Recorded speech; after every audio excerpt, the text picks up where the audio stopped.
भैया, उपमन्यु।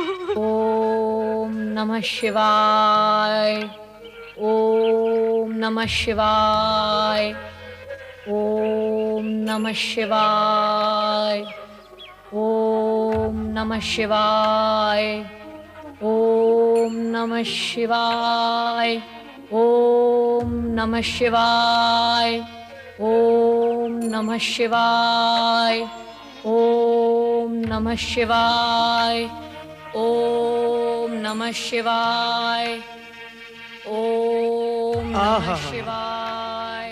ऋषि व्याघ्रपाद का पुत्र उपमन्यु शिव आराधना में निमग्न है। ओम नमः शिवाय। इसकी भाव भंगिमा और मुद्रा को देखकर ऐसा लगता है जैसे शिव भक्तों में अपना नाम अवश्य अमर करेगा। नारायण नारायण। परंतु ये नाम अपना अमर तब करेगा जब इसकी ये पुकार भगवान भोलेनाथ तक पहुंचेगी। प्रश्न ये उठता है कि अब तक इसकी पुकार भोलेनाथ तक क्यों नहीं पहुंची? यहाँ प्रश्न उठाने से क्या लाभ होगा नारद? प्रश्न तो वही उठना चाहिए जहाँ भगवान भोलेनाथ विराजमान हो।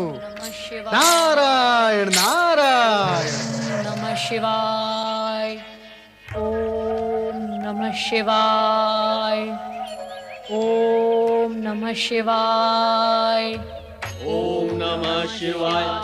ओम नमः शिवाय। ओम नमः शिवाय। ओम नमः शिवाय। ओम नमः शिवाय। ओम नमः शिवाय। ओम नमः शिवाय। नाथ, आप कहाँ अदृश्य हो गए? नारायण नारायण नारायण। अरे भगवान भोलेश्वर कहाँ चले गए? माता पार्वती, मेरा प्रणाम स्वीकार करते हुए आप मुझे ये बताएं कि आपने भगवान भोलेनाथ को कहाँ भेज दिया? नारद, वे मेरे भेजे हुए कहीं जाते हैं क्या? जब उनका भक्त उनका नाम भजता है तो वो भागते हैं, फिर वे किसी की नहीं सुनते। नारायण नारायण। समझ गया माता, मैं समझ गया। भगवान भोलेनाथ अपने भक्त बालक उपमन्यु से प्रभावित होकर उसके पास गए होंगे। ऐसा ही हुआ होगा देव ऋषि। ओम नमः शिवाय की ध्वनि से कैलाश कंपायमान हुआ था। कैलाश ही नहीं, भक्त की पुकार पर तो तीनों लोग कंपायमान होते हैं नंदी महाराज। ये निश्चित ही बालक उपमन्यु की भक्ति का प्रभाव था। मैं तो यहां आया था भोलेनाथ के दर्शन के लिए, किंतु वो चले गए अपने भक्त को दर्शन देने के लिए। तो अब क्या करोगे नारद?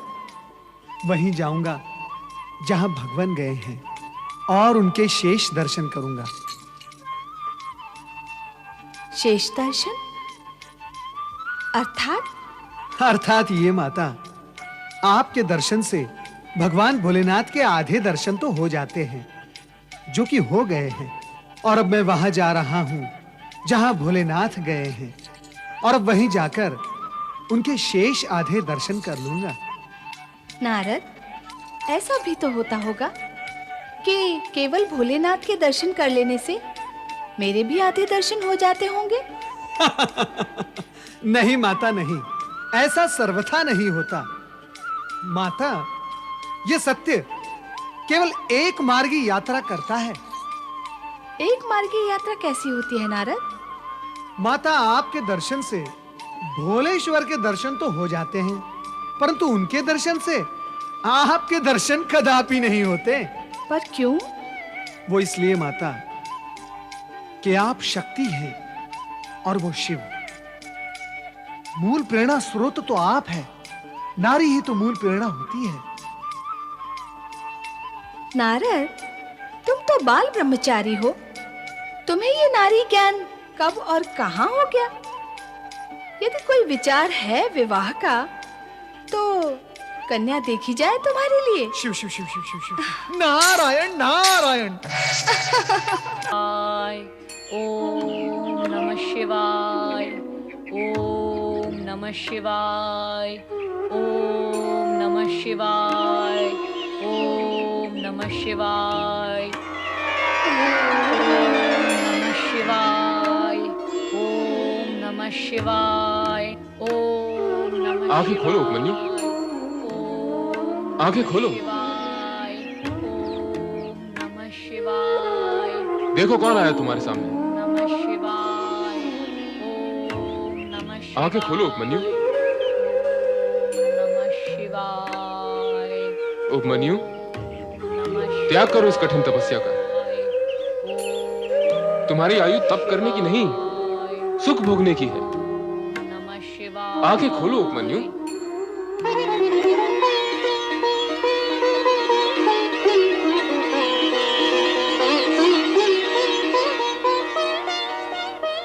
प्रिय उपमन्यु, मैं तुम्हारी दरिद्रता दूर करने आया हूं, तुम्हें स्वर्ग का सुख प्रदान करने आया हूं। ऐसा सुख जिसकी तुमने कभी स्वप्न में भी कल्पना नहीं की होगी। आप स्वर्ग के राजा इंद्र महाराज हैं? हाँ, स्वर्ग का अधिपति देवराज इंद्र हूं मैं। आपको अनेकानेक प्रणाम। पर इंद्र महाराज, मैंने न तो आपकी आराधना करके आपको बुलाया और न स्वर्ग के सुख की कामना की है। फिर क्यों आप मेरी आराधना में विघ्न डालने आ गए हैं? क्या मैं तुम्हारी आराधना में विघ्न डालने आया हूं?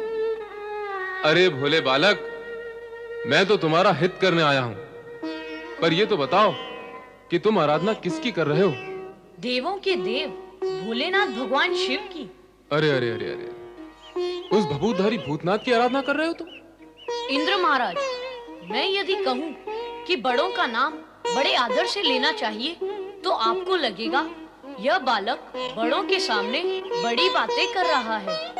आप तीनों लोकों में पूजे जाने वाले भगवान शिव का नाम छोटे मन और खोटे शब्दों से ले रहे हैं।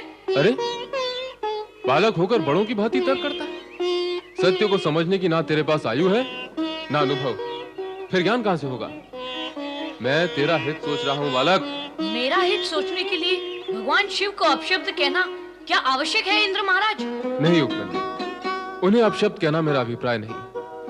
मेरा अभिप्राय तो केवल इतना है कि तुम्हें यह ज्ञान दे सकूं कि शिव की आराधना में अपना समय नष्ट न करो। तुम्हें तनिक भी लाभ होने वाला नहीं। तुम स्वयं सोचो, जिसके पास भभूत के अतिरिक्त अन्य कुछ भी नहीं है, वो तुम्हें क्या देगा? देने लेने का विचार तो व्यापारी करते हैं इंद्र महाराज, आराधना करने वाले आराधक नहीं।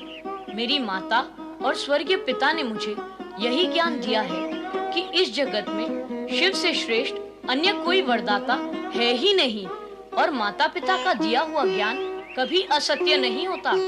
वो शमशान वासी और श्रेष्ठ वरदाता? किस भ्रम में पड़े हो उपमन्यु? मेरे भ्रम के कारण आप क्यों चिंता में पड़े हैं इंद्र महाराज? अपना भ्रम मुझे प्रिय है। आपसे विलंब प्रार्थना है कि आप यहाँ से चले जाएं और मुझे शिव आराधना करने दें। अरे निर्बुद्धि, तू तो ज्ञान शून्य और अनुभव शून्य है। तुझे तो ज्ञान ही नहीं है कि शिव कभी किसी का कुछ हित नहीं करता।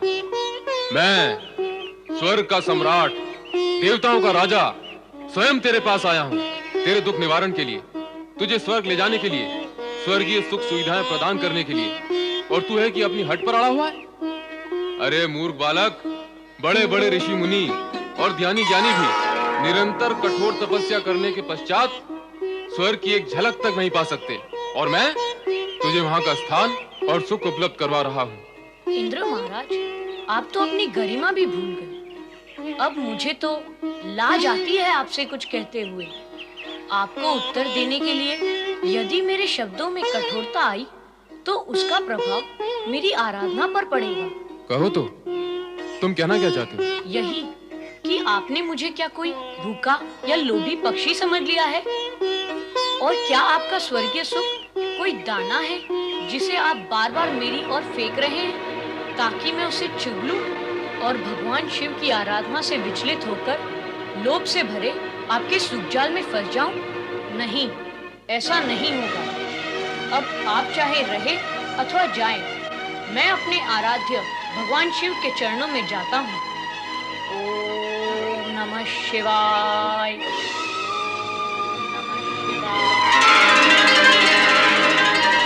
ये क्या? शिवजी ने देवराज इंद्र का रूप धारण कर रखा है। अब देवराज इंद्र की कुशल नहीं, मुझे तुरंत जाकर देवराज इंद्र को सावधान करना होगा। चलो नारद। नारायण नारायण नारायण नारायण नारायण, श्रीमन नारायण नारायण नारायण। मन तो वाणी को प्रेरित कर रहा है कि कहूँ कल्याण भव, किंतु आत्मा का संकेत है कि मिथ्याचरण करके सत्य को प्रकट करना पाप है। क्या कुछ अनिष्ट की आशंका है देव ऋषि? भोग के पश्चात रोग के होने की आशंका ही नहीं रह जाती। रोग का होना यह निश्चित सत्य है, और ये सत्य आप भी जानते हैं देवगुरु। आपका संकेत हमारे। संकोच न करे देवराज। मेरा अभिप्राय आपकी ऐश्वर्यपूर्ण और सौभाग्यपूर्ण जीवन शैली से ही है। मैं तो आपको और समस्त देवगण को बधाई देना चाहता हूँ कि विधाता ने आपको कैसा विलासपूर्ण जीवन प्रदान किया है। स्वर्ग का संपूर्ण सुख, सौंदर्य और यौन यहाँ उन्माद है। गीत, संगीत और नृत्य की मादकता यहाँ है। क्या कुछ नहीं, यहाँ सब कुछ है। ये सब तो भोग के साधन है देवर्षि, परंतु आप तो रोग की चर्चा कर रहे थे। हाँ देवराज, भोगी जब तक भोगों को भोगता है तब तक रोग आपस में चर्चा करते हुए भोगियों के समीप आ ही पहुंचते हैं। नारायण नारायण। देवर्षि, आपकी वाणी में व्यंग का भार अनुभव हो रहा है। अभी तक आपको अनुभव ही हो रहा है, क्या नहीं हुआ? देवराज, आप यहाँ विलास में डूबे हुए हैं और वहाँ आपके स्वर्ग पर अधिकार करने का आयोजन हो रहा है। आप किसके विषय में कह रहे हैं देवर्षि? अब क्या बताऊं, और ना बताऊं तो क्यों ना बताऊं? सोचता हूं बता ही दूं, पर क्यों बताऊं? और बताऊं भी तो कैसे बताऊं? बताओ। सदा बताते हैं, वैसे बताएं। सदा जब बताता रहा हूं तो विषय के केंद्र में कोई न कोई असुर अवश्य होता था, पर इस बार क्या कोई मानव है? अरे देवराज, मानव होता तो चिंता न होती। कैसे बताओ देवराज? तो क्या कोई ऋषि मुनि तपस्वी है? देवराज, ऋषि मुनि और तपस्वी आपकी कूटनीति के समक्ष कहाँ टिक पाए हैं? उन सबके पास तो आपने अप्सराएं भेजकर उनका तप खंडित कर डाला है। नारायण नारायण। दानव नहीं, मानव नहीं, ऋषि मुनि तपस्वी भी नहीं, तो फिर कौन है देवर्षि? कौन है वो जो इस स्वर्ग पर अधिकार करना चाहता है? देवताओं के होने का तो प्रश्न ही नहीं उठता। बताओ, क्यों नहीं? वो इसलिए क्योंकि देवताओं को तो स्वर्ग प्राप्त ही है। नारायण नारायण। जिन देवगण को स्वर्ग प्राप्त है उनके अतिरिक्त भी तो अन्य देव हैं। फिर तो त्रिदेव ही हैं। ब्रह्मा, विष्णु और महेश। देवर्षि, क्या इन तीनों में से स्वर्ग का कोई इच्छुक है? ब्रह्मा और विष्णु भी इनके सम्मुख। नारायण नारायण। अब बता भी दे देवर्षि, क्या आप भोलेनाथ की बात कर रहे हैं? आपका अनुमान सत्य निकला देवी सची। देवर्षि, भगवान भोलेनाथ स्वर्ग पर अधिकार करना चाहते हैं, पर क्यों? क्यों? ताकि आपका यह अमोद प्रमोद और भोग विलास सदा सदा के लिए समाप्त हो जाए। मुझे नहीं लगता कि भगवान शिव शंकर ऐसा करेंगे। लगता तो मुझे भी नहीं है देवर्षि। नारायण नारायण। अर्थात आपको मेरी वाणी पर विश्वास नहीं देवराज, तो फिर आप स्वयं जाकर देख लें। कहां? विंध्याचल देवराज, विंध्याचल।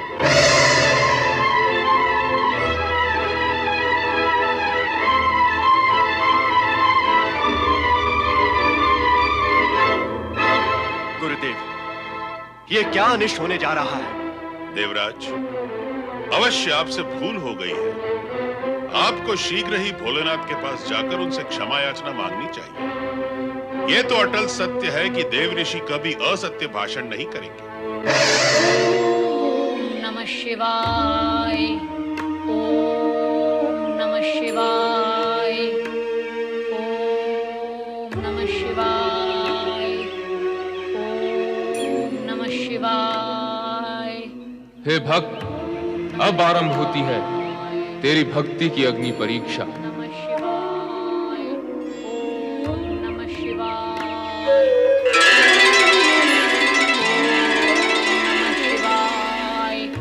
ओम नमः शिवाय। अब भी समय, अरे अज्ञानी, मान ले मेरी बात, त्याग दे शिव का विचार।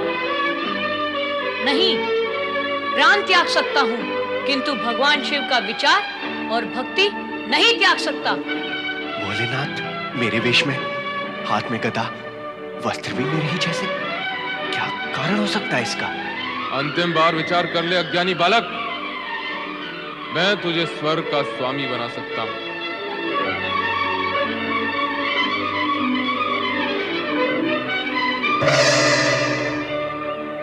नहीं चाहिए मुझे स्वर्ग, मुझे केवल शिव दर्शन चाहिए, शिव चरणों का प्रसाद चाहिए। बोलो, दिला सकते हो? नहीं, बस तुम मुझे क्या शिव दर्शन कराओगे?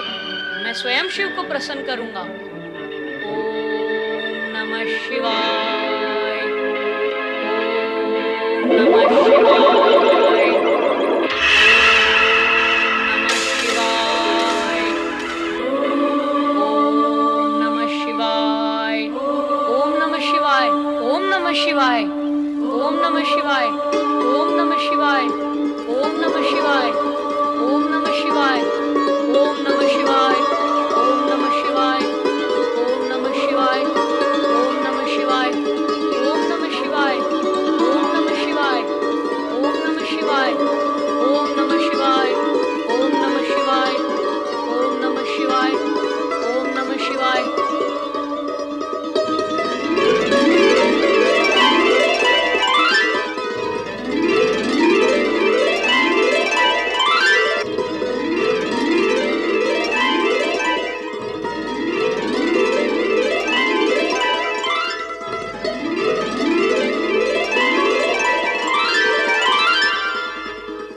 शिवाय। ओम नमः शिवाय।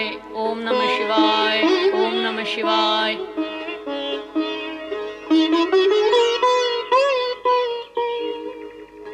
ओम नमः शिवाय। ओम नमः शिवाय। ओम नमः शिवाय। ओम नमः शिवाय। ओम नमः शिवाय। ओम नमः शिवाय। ओम नमः शिवाय। ओम नमः शिवाय। माता पार्वती, माँ भगवती, कहाँ हैं आप? मेरा कष्ट दूर करें माँ भवानी, मेरा कष्ट दूर करें, रक्षा करें मेरी माता, रक्षा करें। देवराज इंद्र, आप इतने व्यथित क्यों हैं? उठिए, बताइए क्या हुआ? अभी तक तो कुछ हुआ नहीं है माँ, किंतु होगा तो अनर्थ होगा। इस अनर्थ से मेरी रक्षा करें माता, इस अनर्थ से मेरी रक्षा करें। देवराज इंद्र, उस अनर्थ का नाम तो बताइए। माँ, भगवान शिव मेरा रूप धारण करके स्वर्ग पर अधिकार करने और उसे उपमन्यु को देने का विचार कर रहे हैं। पर वे हैं कहाँ? विंध्याचल के वन में। वहाँ वे उस शिव भक्त बालक पर क्रोधित और कृपालु एक साथ हो रहे हैं। बालक पर? हाँ। सर्वथा असंभव। भोलेनाथ शिव भक्त बालक पर क्रोधित हो ही नहीं सकते। लगता है आपको भ्रम हुआ है देवराज। हाँ, वे कृपालु अवश्य हो सकते हैं। भ्रम का प्रश्न ही नहीं उठता है माता। स्वयं देवऋषि नारद ने मुझे बताया कि भगवान शिव शंकर ने स्वर्ग पर अधिकार करने का निश्चय कर लिया है। माता, आप चलकर उन्हें समझाएं कि वो मुझ पर दया करें। चले माता। चलना ही होगा। माँ, आपको मेरी रक्षा करने के लिए कृपा करनी ही होगी, विलंब न करें। चले माता। ओम नमः शिवाय। ओम नमः शिवाय। हे शिव भगवान, मैं आपकी शरण में आया हूँ। मुझे जितना आता है, जैसा आता है, मैं आपका नाम ले रहा हूँ, आपको पुकार रहा हूँ। मैं तो माँ को भी माँ कहकर पुकारता हूँ तो वो आती है। आप भी शिव हैं, ओम है। मेरी पुकार सुनो, मुझे दर्शन दो भगवान, मुझे दर्शन दो। तुम तो सारे जगत के पिता हो। मैंने सुना है कि माता पिता तो बालक की एक पुकार पर दौड़े चले आते हैं। फिर आप क्यों नहीं आ रहे? क्या मुझसे अप्रसन्न है? बोलो भगवान, बोलो बोलो जगत पिता, बोलो। अरे हठ धर्मी बालक, तू फिर विचार कर ले। तुझे स्वर्ग मिल सकता है, तेरी माँ और तेरे पूर्ण परिवार को स्वर्ग सुख मिल सकता है। आप यहाँ भी आ गए? तेरी भलाई के लिए। तेरी माँ को स्वर्ग सुख मिलेगा तो तेरा पुत्र धर्म सफल हो जाएगा। और धर्म की सफलता से बढ़कर अन्य क्या कर्म और उपलब्धि हो सकती है रे बालक? धर्म और कर्म का ज्ञान तेरे जीवन को सुखी बनाएगा। नहीं नहीं नहीं, मुझे धर्म कर्म जानना भी नहीं है। मुझे केवल शिव दर्शन चाहिए। शिव दर्शन, शिव दर्शन।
नहीं।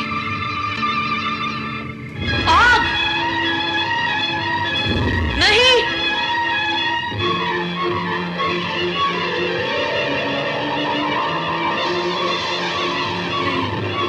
नहीं! नहीं! आग!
उपमन्यु, मैं तुम्हारा आराध्य शिव हूं। आंखें खोलो पुत्र, आंखें खोलो।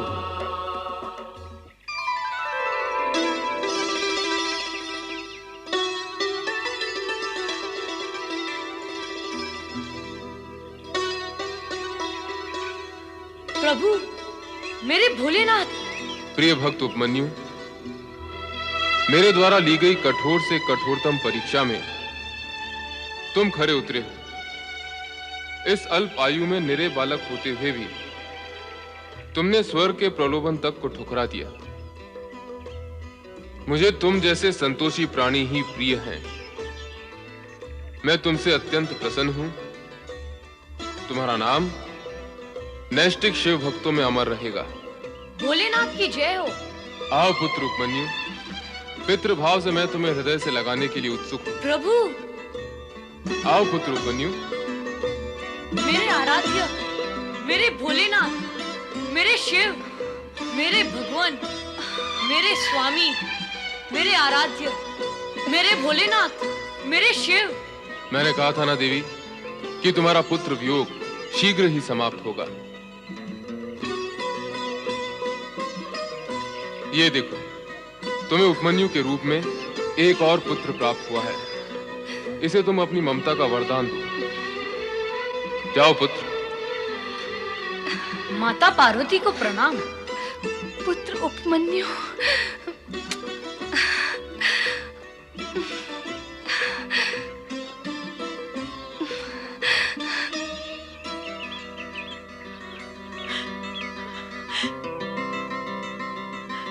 पुत्र उपमन्यु, पुत्र।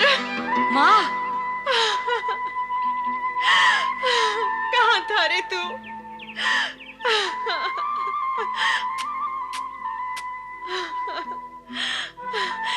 तूने मेरा स्वप्न साकार कर दिया पुत्र। स्वयं भगवान शिव और माता पार्वती ने तुझे अपना पुत्र स्वीकार किया है। अरे, शिव और पार्वती की जो कृपा तुझे प्राप्त हुई है वो तो देवगण भी प्राप्त नहीं कर सकते। देव तुल्य संपदा प्राप्त कर ली तूने पुत्र। देवराज, आज तो आप प्रसन्न मुद्रा में हैं, किंतु इससे पूर्व जब आप आए थे तब आपके मुख पर भय और चिंता व्याप्त थे।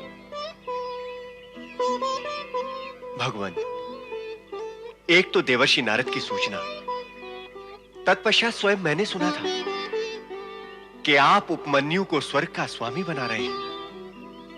उसे स्वर्ग का स्वामी बनाने के लिए स्वर्ग के पूर्व स्वामी अर्थात मुझसे स्वर्ग का हरण होना भी तो आवश्यक होता। इसीलिए मैं दुविधा की स्थिति में था।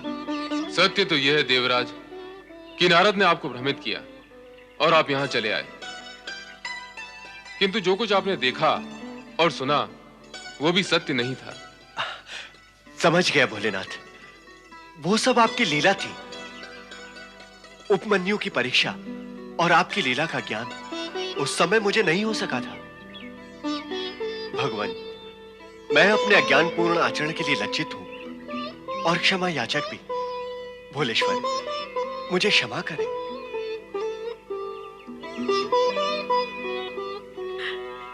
माता पार्वती और भगवान शिव को मेरा प्रणाम। भगवान, मेरे पुत्र उपमन्यु ने दरिद्रता में जन्म लिया और दरिद्रता में ही पला। इसने घोर कष्ट सहे हैं दीनानाथ। सुख के नाम से तो कभी इसका परिचय ही नहीं हुआ। दूध पीने की इसकी इच्छा मैं कभी पूरी नहीं कर सकी। भगवान, देविका, तुमने अपने पुत्र से कहा था कि शिव की आराधना करने से उसे दूध का सागर प्राप्त होगा। तुम्हारी इसी वाणी को सत्य प्रमाणित करने के लिए हम इसी समय उपमन्यु को क्षीर सागर प्रदान करते हैं, जो कभी भी समाप्त नहीं होगा। आओ मेरे साथ।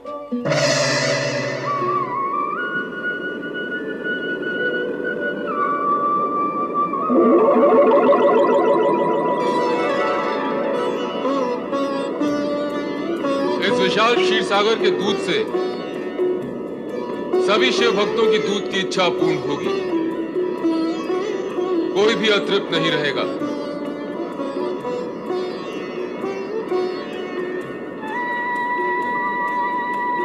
पुत्र, मैं तुम्हें अक्षय वरदान देती हूँ कि तुम चिर कुमार रहकर शिव भक्ति तथा ज्ञान के प्रकाश द्वारा जन जन में भक्ति और सद्भावना का प्रचार प्रसार करते रहोगे। प्रभु, अब उपमन्यु को आप ऐसा अक्षय वरदान दें जो अद्भुत हो। पुत्र उपमन्यु, तुम योग विद्या में पारंगत होकर अपने असंख्य शिष्यों को योग विद्या प्रदान करोगे। वेदों सहित समस्त ब्रह्म विद्या तुम्हें सहज ही प्राप्त होगी तथा जगत की सर्वश्रेष्ठ समृद्धि इच्छा मात्र से ही तुम्हारे सामने प्रकट होगी। तुम जगत के परम संतोषी प्राणी माने जाओगे।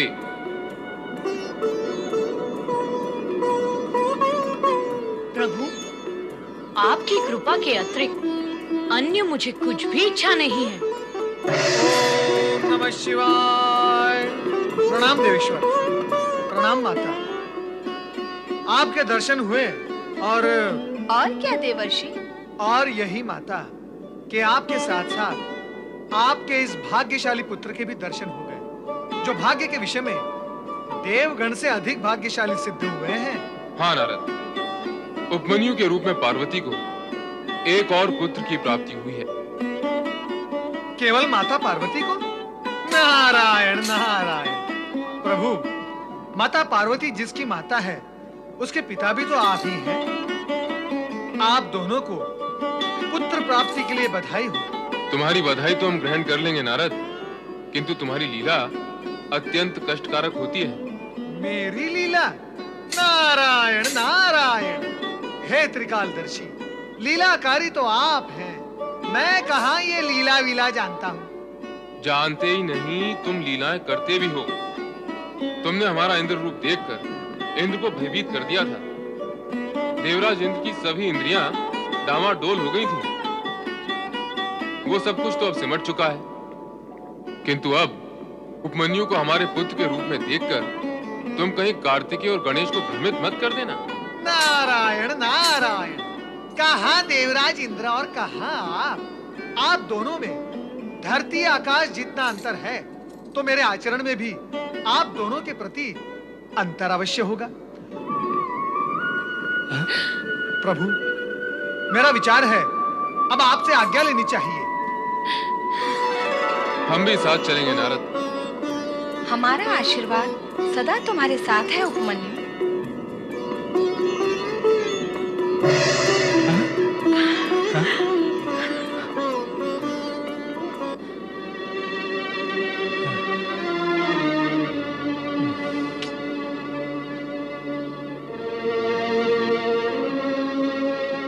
हमें क्षमा कर दो बहन, मैंने तुम्हें कभी भी कष्ट देना नहीं चाहा, फिर भी मैं तुम्हारा दोषी हूँ।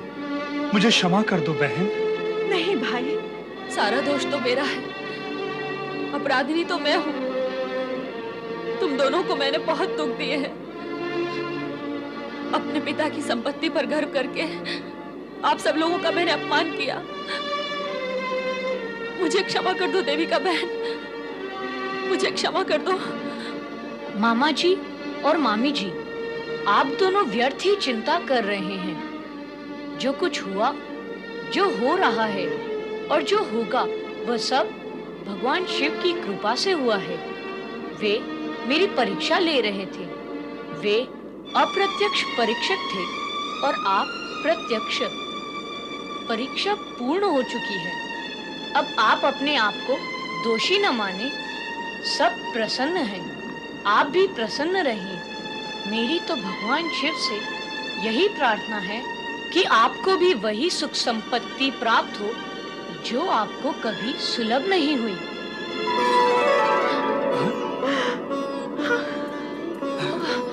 अरे क्या?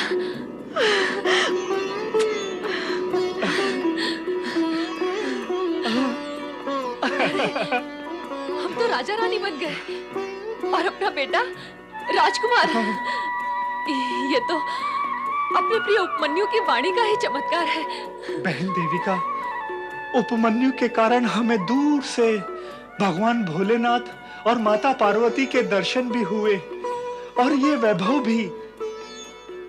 हमारे लिए सुख वैभव की इच्छा कर हमें सब कुछ प्रदान करने वाला स्वयं इस साधु वेश में क्यों? इसलिए मामी, अब मैं और माँ आश्रम बनाकर भगवान शिव की आज्ञानुसार ब्रह्म विद्या का प्रचार करेंगे। ओम नमः शिवाय। ओम नमः शिवाय।